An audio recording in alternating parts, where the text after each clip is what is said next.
Hello friend, నేను మీ మల్లికని. ఈరోజు మనం చెప్పుకోబోయే కథ ఏంటో తెలుసా? అది చీమ కష్టం. చూసేద్దామా? అది ఎండాకాలం.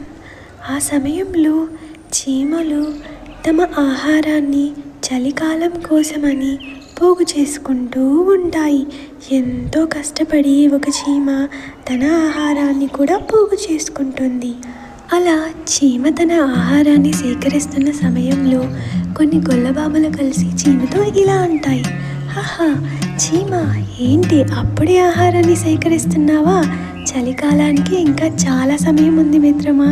ఇలా రా, మనమందరం కలిసి ఎంచక్కా పాటలు పాడుతూ కాలక్షేపం చేద్దాం. ధాన్యం అంటావా? చలికాలానికి ఇంకా చాలా సమయం ఉంది, తర్వాత పోగు చేయొచ్చులే అని చీమతో అంటారు.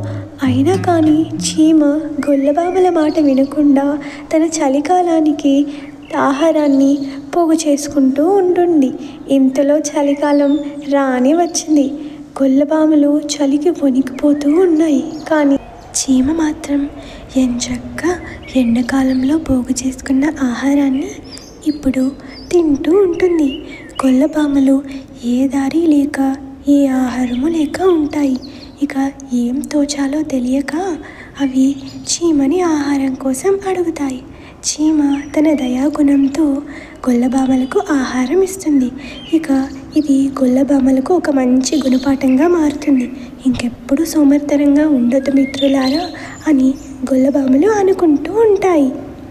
చూశారు కదా మిత్రులారా, ఇవాల్టి కథలో నీతి ఏంటంటే ఎంత కష్టపడితే అంత మంచి ఫలితం ఉంటుంది.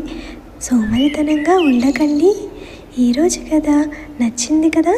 మరో కథతో మళ్ళీ కలుద్దాం. Bye bye friends.